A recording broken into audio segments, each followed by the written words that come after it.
La espera terminó. Este lunes iniciaron las clases en el sector público, pero además se entregaron guías de estudio, víveres y útiles escolares. 6 semanas después de que en los colegios privados comenzaran las clases, el ciclo escolar 2021 en el sector público se inauguró, luego de que el año pasado los estudiantes permanecieran alejados de las aulas desde el 16 de marzo para evitar el contagio del COVID-19. En esta emisión le ampliamos detalles del tema.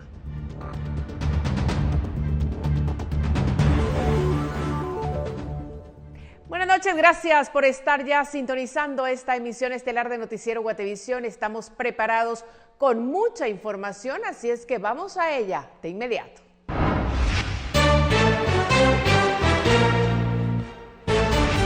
Compraron pruebas para COVID falsas. Una empresa en Estados Unidos confirma que 30,000 test para detectar coronavirus son un fraude. Costaron 7 millones de quetzales y el presunto responsable se lava las manos. FESI confirma que allanamiento en casa del exsecretario privado de la presidencia, Giorgio Bruni, estaba ligado a los 122.8 millones de quetzales incautados a José Luis Benito. Ciclo escolar 2021 inicia con temor por lo presencial y la incertidumbre de la virtualidad. El presidente Yamatei acude junto a Joviel Acevedo para acto oficial.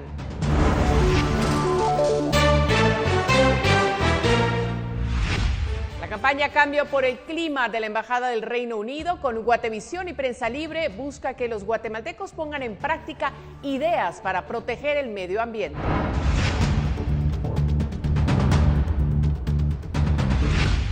En temas internacionales, esposa de El Chapo Guzmán es arrestada en el aeropuerto de Estados Unidos por cargos de narcotráfico.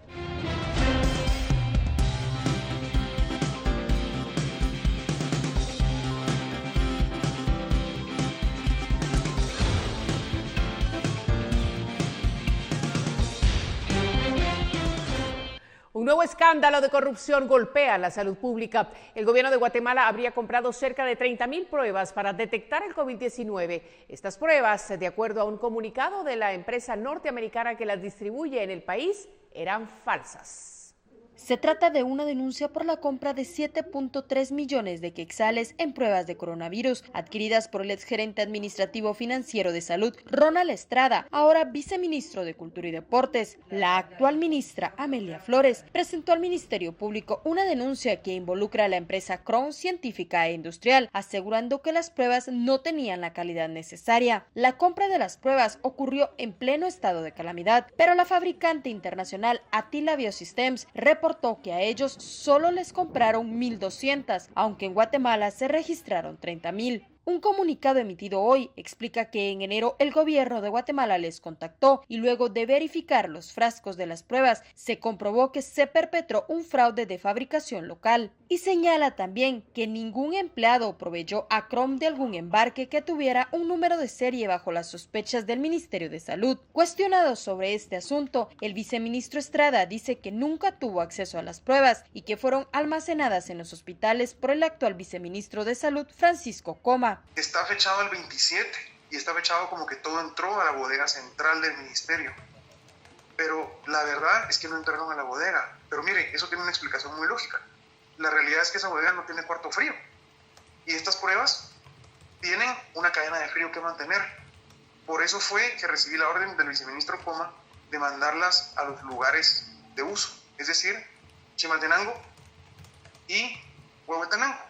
Eso de que las pruebas no se entregaron, eso es completamente falso. La secretaria de Comunicación Social de la Presidencia dijo en una declaración que es respetuosa del debido proceso y del derecho de presunción de inocencia del funcionario ahora señalado. Por este escándalo también están denunciados los representantes legales de Crom, la distribuidora en el país de los test de COVID. Reportó para Noticiero Guatevisión, Andrea Domínguez. Bueno, y para ampliar detalles de este delicado tema, contactamos al fiscal Estuardo Campo, encargado de la Fiscalía contra la Corrupción. Buenas noches, fiscal. Muy buenas noches, un gusto poder estar con ustedes y estamos a la orden.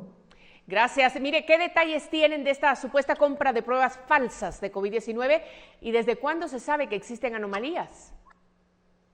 Sí, muchísimas gracias. Quiero comentarle que la denuncia fue recibida en la Fiscalía contra la Corrupción del Ministerio Público el pasado martes 16 de febrero del año en curso. Básicamente, la señora ministra de Salud Pública y Asistencia Social, la doctora Amelia Flores, presentó el escrito por medio del cual hace referencia a una serie de irregularidades y de anomalías que se habrían presentado dentro del proceso de adquisición de 30,000 pruebas para poder detectar el COVID-19. Estas pruebas habrían sido distribuidas en varias unidades ejecutoras del Ministerio de Salud Pública y Asistencia Social, dentro de las cuales se encuentra el Hospital Nacional de Chimaltenango y la Dirección de Área de Salud de Huehuetenango. Dentro de las irregularidades denunciadas se hace referencia básicamente a que las pruebas no contarían con los estándares necesarios para poder detectar el COVID-19, así como una serie de falsedades en cuanto a documentación que fue presentada por parte de la empresa que fue adjudicada. O sea, pruebas falsas, eso es lo que estamos viendo. Y de estas que llegaron al país, ¿saben ustedes, tienen el dato más o menos de cuántas se utilizaron? Bueno, quiero comentarles que el día viernes de la semana anterior, personal de la Fiscalía contra la Corrupción hizo acto de presencia en el Hospital Nacional de Chimaltenango, así como en la Dirección de Área de Salud de Huehuetenango, y se realizó el inventario, en este caso, de las pruebas que aún se encontraban en estas unidades médicas. Pudo establecerse que aproximadamente 28,000 pruebas estarían aún en los hospitales sin haberse utilizado. Desde esa fecha, esta fiscalía solicitó una serie de informes, en este caso a las autoridades de estas unidades médicas. Se han requerido informes también ya al Ministerio de Salud Pública y Asistencia Social, y se procedió al embalaje de las pruebas, quedando bajo la estricta responsabilidad de las autoridades de estas unidades ejecutoras del Ministerio de Salud Pública y Asistencia Social, en tanto se desarrolla la investigación respectiva. Sí. Se tiene ya diseñado todo un plan de investigación para el desarrollo de una serie de entrevistas y se van a desarrollar algunas diligencias en las próximas horas. Fiscal, la empresa estadounidense Atila, que vendió las pruebas a la empresa que las trae a Guatemala, digamos, ellos sugieren que la anomalía ocurrió en nuestro país. ¿Han tenido ustedes comunicaciones con esa empresa? ¿Qué detalles tienen del tema? Bueno, es una investigación recién iniciada, apenas estamos desarrollando las diligencias primarias de investigación. Pudimos observar, de hecho, un comunicado que está circulando en redes sociales de Atila, que sabemos que tiene su sede en Texas, Estados Unidos, pero en las próximas horas, sin duda alguna, estaremos desarrollando algunas comunicaciones con esta entidad a efecto de puntualizar algunos detalles, puesto que comprendemos la urgencia de poder finalizar esta investigación y poder presentar los resultados a la mayor brevedad que sea posible. Definitivamente, el Ministerio Público presentó una denuncia contra el actual viceministro de Deportes, quien fungía como viceministro de Salud cuando se firmó la orden de compra. ¿Qué indicios hay sobre esta persona y qué otros funcionarios podrían estar implicados? Todos aquellos funcionarios que hubiesen intervenido dentro de los procesos de compra de estas pruebas de COVID, y efectivamente se relaciona a este funcionario actual del Ministerio de Cultura y Deportes dentro de la denuncia que fue presentada por la señora ministra de Salud Pública y Asistencia Social. Será la investigación, la cual se está desarrollando con toda objetividad, la que nos permitirá determinar si existe algún tipo o algún grado de responsabilidad en esta persona o en los demás funcionarios o empleados públicos, como reitero, que hayan intervenido directamente dentro de estos procesos de contratación. Mire, usted nos informó que ya se han resguardado las pruebas que no se usaron, las pruebas aparentemente falsas. Pero ¿cómo están haciendo para resguardarlas? Porque aparentemente necesitan una cadena de frío.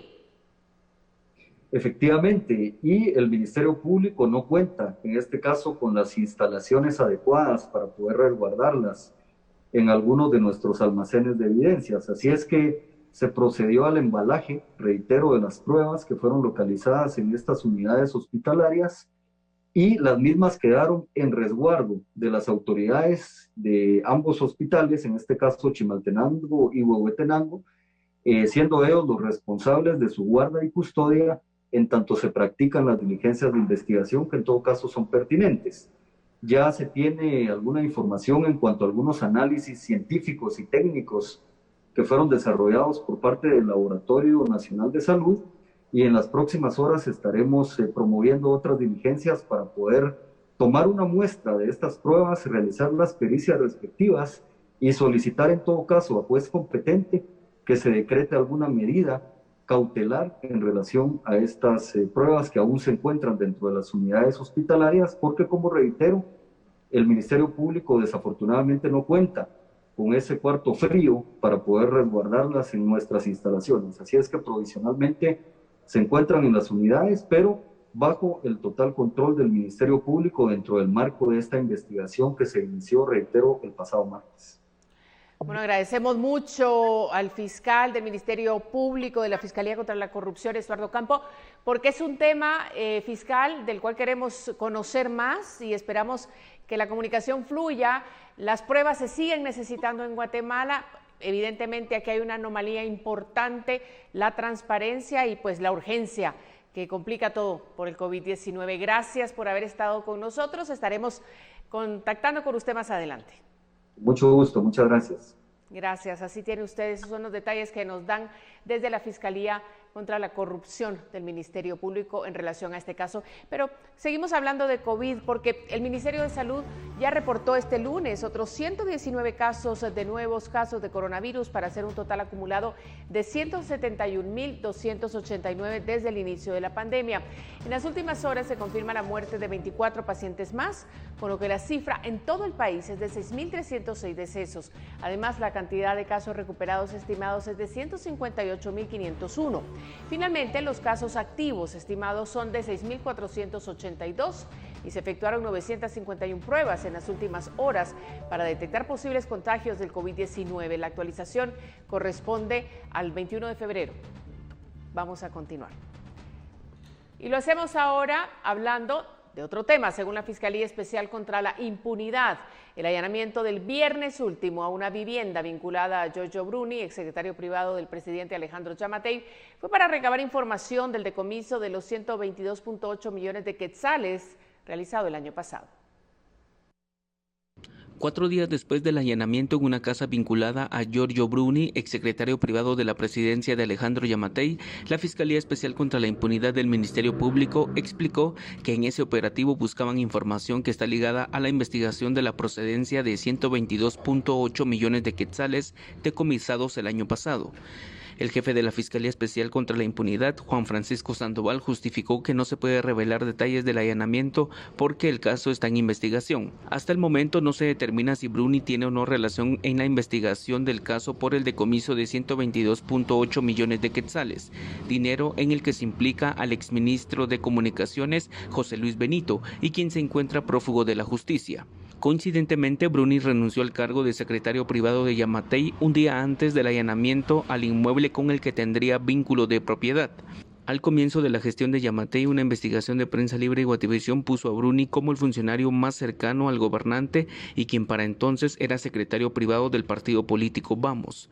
Sus atribuciones eran la agenda presidencial, coordinar diálogos y participar en las reuniones de gabinete. Las apariciones de Bruni fueron pocas en la palestra pública. Destaca la citación de diputados de la Unidad Nacional de la Esperanza para informar sobre una reunión de Giammattei con legisladores para supuestamente llegar a consensos para el presupuesto 2021.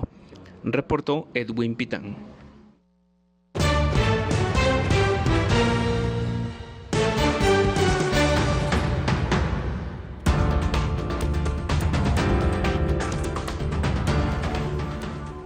¿Cómo inició el ciclo 2021? Maestros y estudiantes vuelven a la nueva normalidad.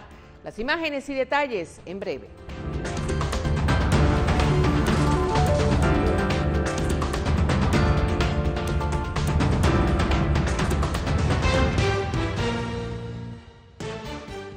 Electroral, el suero oral para todos, presenta.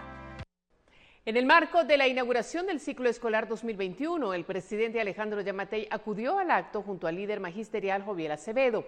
En la misma actividad, un diputado oficialista pidió frenar a la prensa perversa. El presidente Alejandro Yamatei, así como autoridades de educación, incluido el líder sindical Joviel Acevedo, quien reafirmó su relación con el mandatario, según él, en favor de la educación, asistieron a un evento para inaugurar el ciclo escolar 2021 del sector público en la Tinta Alta Verapaz. Eso es lo que nosotros reconocemos y eso es lo que nosotros les agradecemos, aunque a otros no les guste. Nosotros vamos a estar trabajando a la par de ustedes mientras las situaciones vayan en favor de la educación pública y de nuestras comunidades más sentidas y más abandonadas.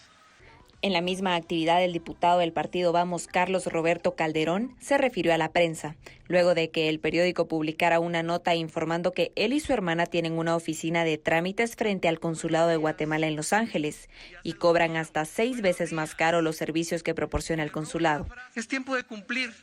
Es tiempo de inaugurar escuelas, es tiempo de detener un poco aquella prensa que no es creativa, que no es informativa y que es perversa, porque cuando hay noticias maravillosas y noticias de esperanza, la prensa calla. He acompañado a uno de mis seres queridos, que es la señora ministra de Educación, quien de una manera como madre y como mujer logró, de la mano del presidente, llevar alimentación a más de 2,5 millones de niños en plena pandemia. Y ahí todos callan. Todos callan cuando hay una noticia de esperanza, cuando hay una noticia maravillosa. Reportó para Noticiero Guatevisión María Olga Menaldo. Y miles de estudiantes del interior del país regresan a clases bajo serias medidas de bioseguridad para evitar los contagios del COVID-19. La mascarilla y el distanciamiento social son clave para que el método funcione. Después de casi un año de no recibir clases en las aulas de sus escuelas, miles de niños del interior del país regresaron con sus mochilas llenas de sueños. Y es que hoy, al igual que en la ciudad capital, fue inaugurado el ciclo escolar 2021 para el sector público. En Quiché, más de 200,000 estudiantes llegaron a su lugar de estudio portando mascarilla para protegerse del virus. En este departamento, la mayoría de los establecimientos dividió cada clase en 2 grupos que se alternarán 4 días a la semana. El único municipio que no tendrá clases híbridas será Santa Cruz del Quiché, pues siguen en semáforo rojo. Retaluleu, por su parte, recibió a más de 57,000 estudiantes en las aulas de los 630 establecimientos que tendrá el modelo presencial. Autoridades educativas de ese departamento indicaron que el ciclo escolar será híbrido, aunque en algunos centros educativos continúan evaluando si es seguro el regreso. Mientras tanto, en Huehuetenango, los padres de familia y los maestros no tienen claro aún cómo manejarán a los estudiantes en este regreso a clases que será el próximo miércoles. Los docentes hicieron firmar a los padres un compromiso en el que si se llega a dar algún contagio, es responsabilidad del padre y no del maestro. Autoridades de salud en el departamento creen que no debe haber clases presenciales aún por el foco de contagios. Institutos es un riesgo para la propagación de COVID. Pues pienso que algunos padres, ¿no? Y otros van a mandar a sus hijos, pero no estamos muy seguros de eso, cómo están por la situación que estamos pasando. Se puede trabajar por grupos.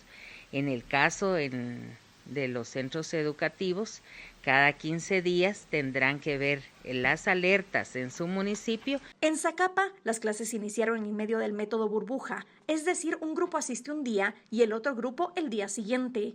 De acuerdo al semáforo epidemiológico, San Diego, Huité y Río Hondo se encuentran en color rojo, donde los alumnos recibirán sus clases en casa por medio de guías educativas. En todos los departamentos, la mascarilla, careta y gel antibacterial son obligatorios para estar en la escuela de manera presencial.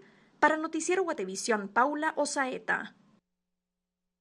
Electroral, el suero oral para todos, presentó. Otro tema importante que tocamos esta noche en una reunión extraordinaria con la Comisión Centroamericana de Directores de Migración, el OCAM.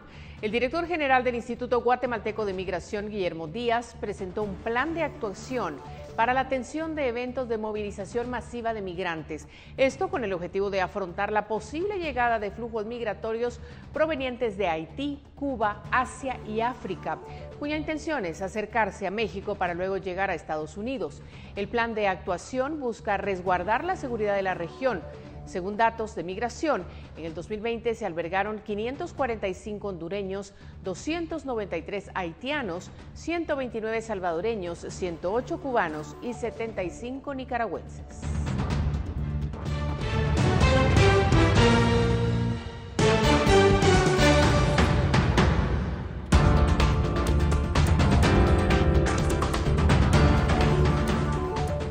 Exministro de Comunicaciones mantuvo pláticas con procesados por caso de libramiento de Chimaltenango. Tenemos más en breve.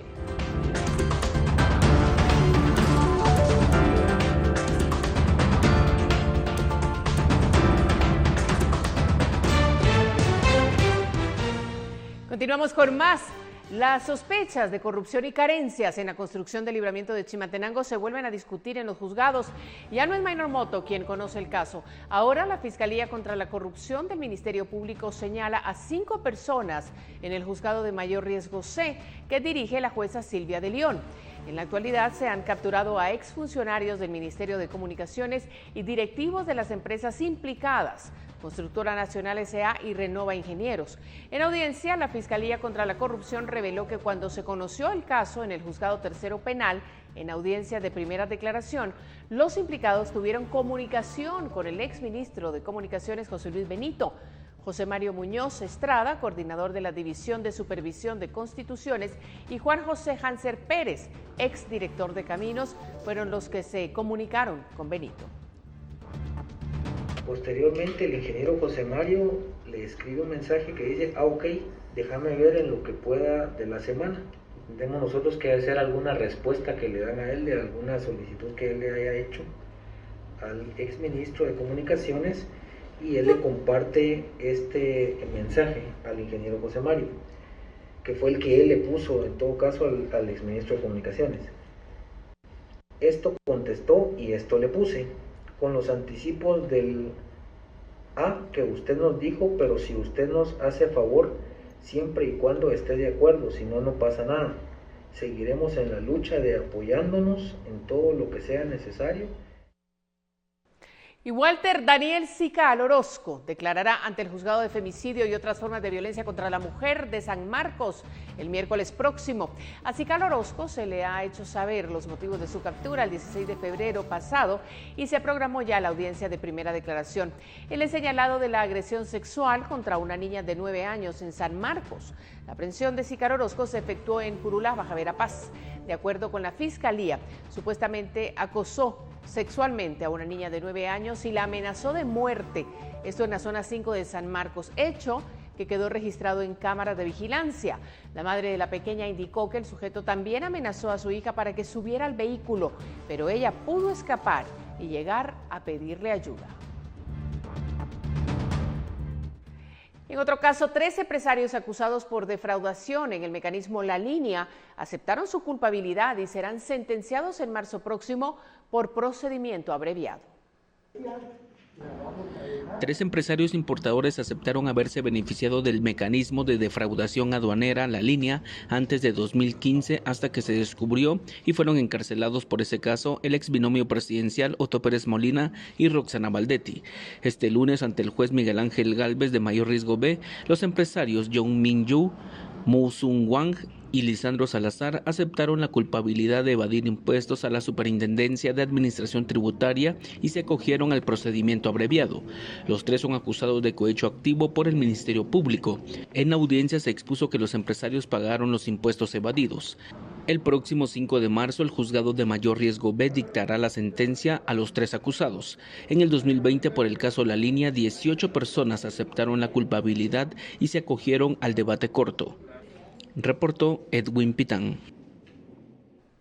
Y el 14 de abril comienzan las labores de la nueva Corte de Constitucionalidad y una de las parejas de magistrados saldrá de la nómina de 21 candidatos que ha recibido el Congreso de la República. Sin embargo, una agenda estancada, dudas sobre la idoneidad de algunos de los candidatos y la falta de consenso auguran un largo proceso. 3. Continuación de la elección de magistrados de la Corte de Apelaciones y otros tribunales colegiados de igual categoría y magistrados de la Corte Suprema de Justicia. Cortes de Apelaciones y Corte Suprema de Justicia desde mayo de 2020 y ahora mismo el Congreso de la República entra a elegir magistrados para otra corte, para la Corte de Constitucionalidad. Y es que hay que recordar que el Congreso es una de las instituciones que tiene a su cargo la elección de un magistrado titular y un magistrado suplente. Las diferencias, que aquí hay un cronograma que establece que antes del 15 de marzo tienen que haber hecho esa elección, y también que entre los 21 candidatos hay 2 diputados del propio Congreso de la República. Uno de ellos es el propio segundo vicepresidente del Congreso, quien se desmarca de la sospecha de ser el candidato del oficialismo. No tiene ningún obstáculo de ninguna naturaleza para que pueda optar si considera que tiene las cualidades personales y académicas y profesionales. ¿Se considera usted el candidato del oficialismo? No, en lo absoluto. Algo que no termina de convencer a la oposición. Ellos incluso ya tienen predeterminado quién va a ser el representante del Congreso. Ellos ya se han reunido en los recientes días, incluso el día de ayer, domingo, tuvieron una reunión como alianza y definieron que van a apoyar la candidatura del diputado Luis Rosales. De la conveniencia o no de que un diputado en el Congreso de la República, que está alineado con un interés político muy claro, muy determinado, salga para una Corte de Constitucionalidad donde una de las condiciones tiene que ser precisamente la autonomía. Puede haber algún conflicto de intereses, pero que otros ven perfectamente normal. No existe ninguna prohibición, a menos que fueran dirigentes de partidos políticos, entonces ahí es donde ya entra esa revisión. Totalmente legítimo. Todos los guatemaltecos que tenemos las calidades establecidas en la ley, tenemos el derecho a optar a los cargos. El otro diputado que opta a una magistratura es José de León, de la bancada Podemos. Tanto él como Rosales entregaron su papelería a última hora el viernes 19, fecha en que se completaron 13 de los 21 perfiles recibidos por el Congreso. Con imágenes de María José Bonilla, reportó para Noticiero Guatevisión, Felipe Garrán. Mire, al final de la semana pasada, Guatemala Visible presentó un perfil del magistrado ideal de la Corte de Constitucionalidad. Por esa razón contactamos a Maynor Lorenzo, integrante de esta plataforma. Muy buenas noches, Maynor, ¿cómo está? Muy buenas noches, María Luisa. Un gusto ser invitado a Guatevisión. Gracias. Nosotros pendientes siempre de este tema que genera polémica. ¿Cuáles son los elementos más relevantes para elegir al magistrado idóneo? ¿Los candidatos que están ahora llenarán estos requisitos que ustedes proponen?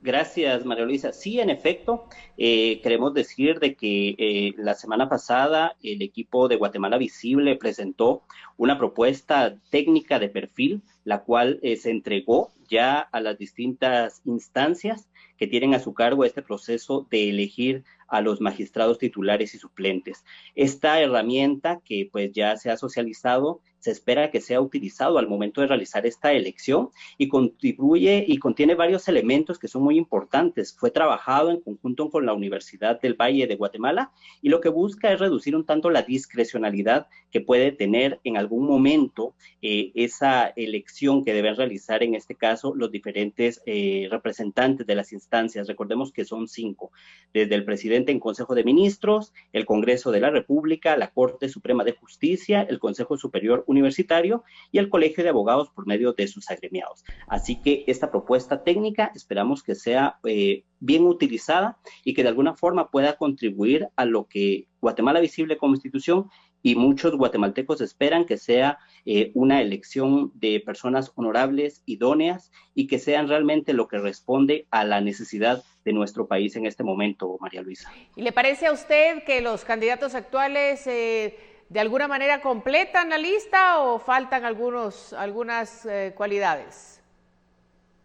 Recordemos en este caso, María Luisa, que en cada una de las instancias hemos visto bastantes nombres de profesionales y pues cada una de las instancias tendrá la opinión respectiva en cuanto a las calidades que se están solicitando y esas calidades que se esperan que logran tener, que reúnan ese perfil. En el caso de Guatemala Visible, lo que hemos hecho ha sido dar este seguimiento con ese monitoreo y hemos aportado toda la información posible para que la ciudadanía y también los entes electores puedan conocer más de lo que se pueda tener de estos procesos. Y este tipo de perfil técnico que se ha presentado, lo que busca es que de alguna forma logre ser utilizado al momento de esta elección. Claro. Sabemos de que dentro de los nombres de las listas de los aspirantes hay personas muy reconocidas, hay personas que tienen pues bastante recorrido profesional y eso es muy valioso. Sin embargo, creo yo que la decisión finalmente la van a tener los entes electores y es a ellos a quienes nosotros hemos trasladado este tipo de herramientas y a quienes nosotros también le hemos dado ese acompañamiento a través del monitoreo y de toda la información con la cual esperamos contribuir como organización a que ellos puedan tomar una decisión técnica basado en lo que dice nuestra Constitución y basado también en esas normas de ética y de ejercicio profesional que sabemos debe reunir como la independencia judicial para llegar a esa máxima corte de nuestro país. Claro que sí. Maynor, desde Guatemala Visible, ¿cómo ven ustedes el proceso? Brevemente, cuénteme, estos procesos que ya están avanzando en la Corte Suprema de Justicia, Consejo Superior Universitario, en el Congreso, ¿cómo ven ustedes el panorama?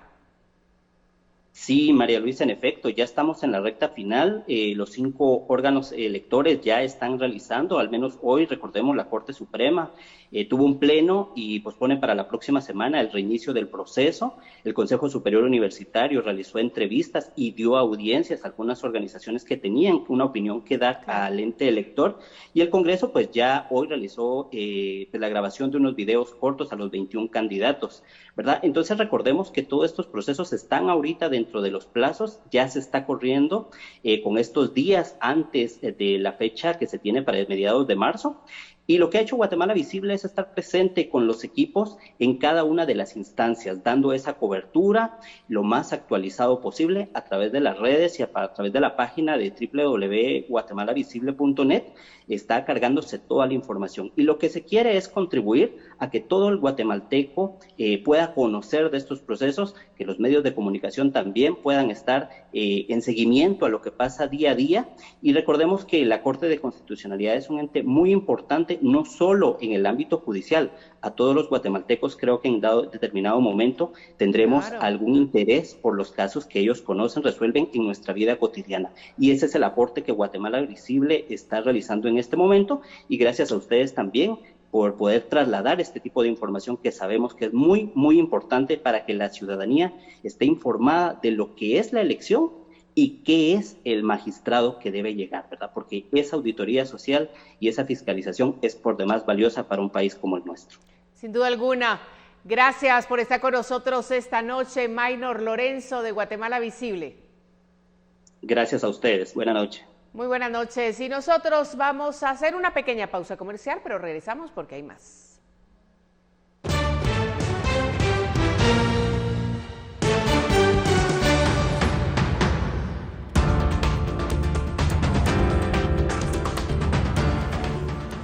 Cambio por el clima. ¿En qué consiste esta iniciativa ambiental? Tenemos más para usted al volver de la pausa.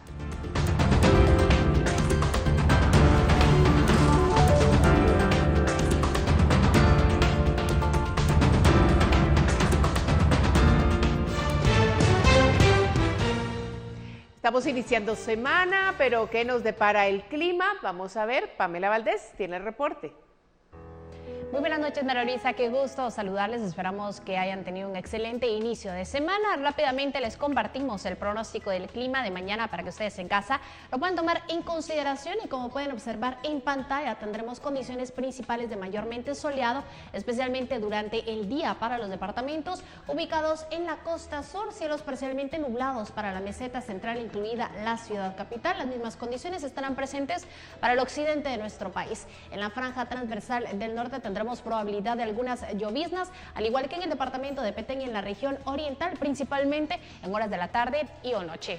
Y les compartimos a continuación el pronóstico del clima para los próximos días, específicamente en la ciudad capital, y esperamos condiciones principales de cielos parcialmente nublados para el martes, miércoles y el jueves, y las temperaturas máximas se estarán registrando entre los 25 y 26 grados centígrados. Por último, les compartimos la salida del sol y lo esperamos mañana a las 6:22 de la mañana y se ocultará a las 6:09 de la tarde. Hasta aquí con la información del clima. Que tenga una excelente noche.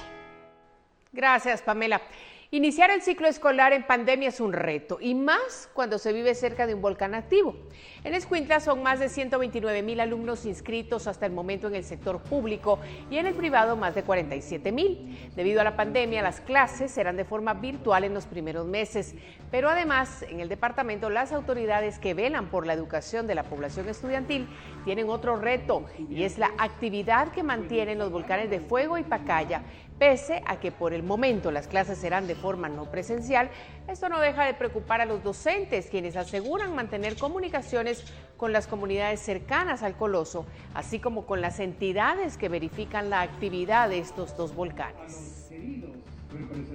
Vamos a iniciar las actividades escolares a distancia, con el objetivo de darles oportunidad a los docentes de que puedan preparar un buen plan de emergencia y con ello garantizarle a los padres de familia que sus hijos van a estar seguros en nuestros centros educativos. Cada una de las alertas y las comunicaciones que nos están dando a través de la Conred, y creo que como el inicio de clases en este momento es a distancia, considero que vamos a estar al pendiente de la evolución del volcán de Pacaya, ¿verdad? Pero por el momento seguimos a distancia, no va a haber ningún tipo de modalidad, pero sí estaremos en una comunicación constante. Miren, otras cosas, la Embajada del Reino Unido en Guatemala, junto con Guatevisión y Prensa Libre, llevará a cabo la campaña Cambio por el Clima, con la que buscan resaltar las ideas innovadoras de los guatemaltecos que tienen para cuidar el medio ambiente. La campaña Cambio por el Clima de la Embajada del Reino Unido con Guatevisión y Prensa Libre busca que los guatemaltecos pongan en práctica ideas en su entorno para proteger el medio ambiente. Estas pueden compartirlas para generar una mayor conciencia. Invitar a los guatemaltecos a compartir sus ideas que permitan hacer frente al cambio climático. Con el hashtag Cambio por el Clima, queremos que los guatemaltecos nos envíen sus ideas de pequeñas cosas que están haciendo y funcionan para evitar el deterioro de nuestro ambiente.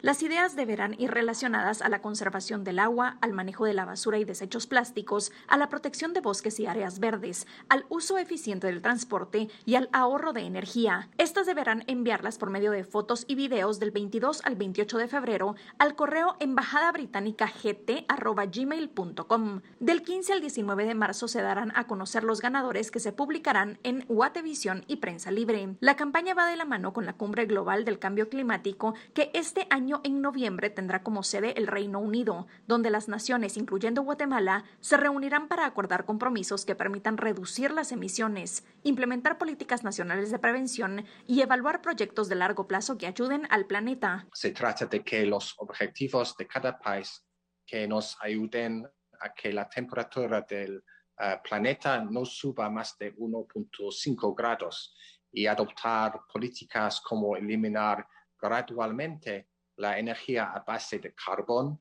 y reemplazarla por renovables. Para Noticiero Guatevisión, Paula Osaeta.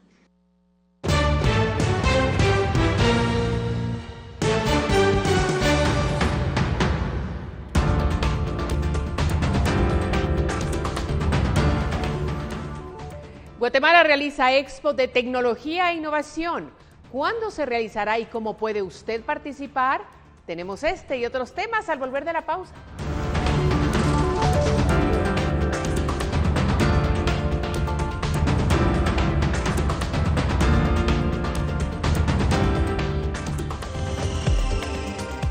Cámara de Industria y la Contraloría General de Cuentas firmaron una alianza para contrarrestar la corrupción.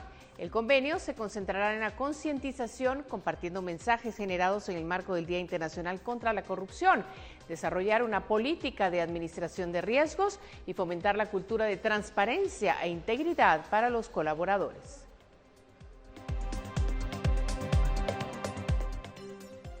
Bueno, y el 24 y 25 de febrero, Cámara de Industria llevará a cabo el Innovation and Technology Expo, un espacio para conocer las tendencias en tecnología y para saber cuál es su nuevo rol y cómo las empresas pueden acoplarse a la nueva realidad.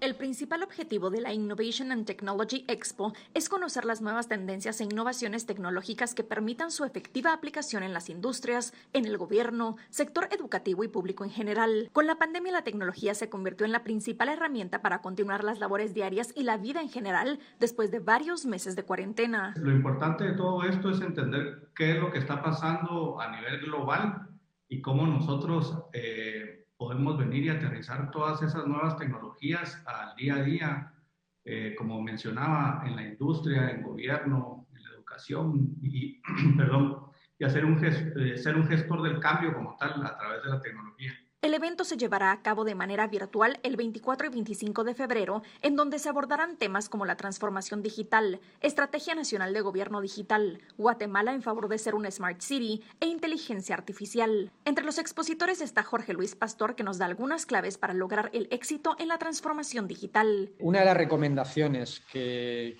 sabemos son necesarias poner en marcha en estos tiempos es tomarse la digitalización en serio. Y esto significa que tiene que haber un comité específico que levante la cabeza, que no esté con la mira telescópica, ¿no?, en el día a día y en la gestión de las operaciones, y que levante la cabeza y empiece a pensar hacia dónde quiere llevar su marca y cómo puede seguir manteniendo una posición competitiva fuerte. Otras claves mencionadas por Pastor son centralizar los datos y usarlos para saber cómo relacionarse con el mercado y en base a ellos generar estrategias. Y por último, tener un proceso de concienciación cultural, porque seguramente la forma de hacer las cosas cambiará. Para quienes quieran ingresar a la Innovation and Technology Expo, deben ingresar a industriasguate.com/eventos para registrarse. Para Noticiero Guatevisión, Paula Osaeta.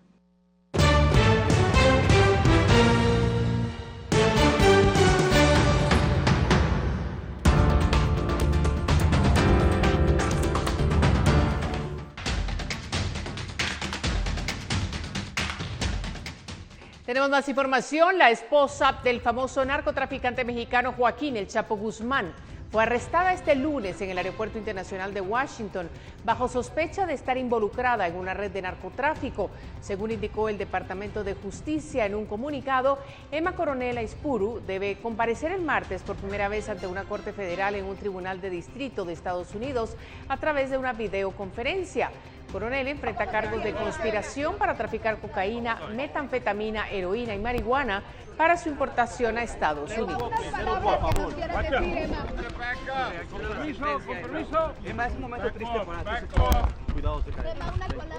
Bueno, y el deporte a la cultura. El colectivo de arte contemporáneo Experimenta recibió recientemente una mención de honor por su cortometraje Efesios 6, 10 al 20 en el certamen internacional Engage Art Contest con sede en Estados Unidos. Se trata de una producción que se inspira en la Biblia para representar el tema de la batalla espiritual.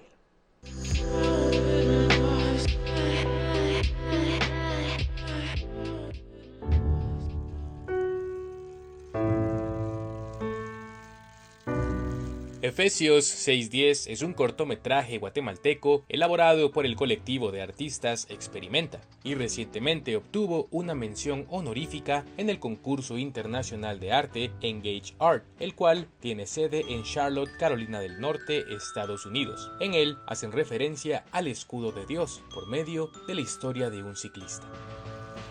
Este personaje está practicando un truco, pero sucede que en uno de sus saltos él se cae de la bicicleta, no llega a completar el truco. Cuando él está en el suelo, él siente la vergüenza, la presión de un fracaso. Y no solo que los demás lo presenciaron, sino también que él lo está sintiendo.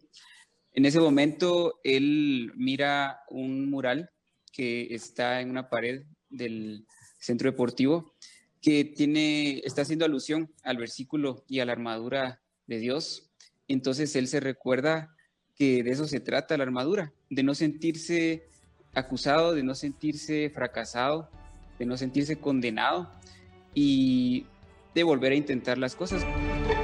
Engage Art es una iniciativa que busca promover el arte en todas sus formas, pero también tiene un apartado dedicado a la Biblia, en el cual los guatemaltecos resultaron favorecidos.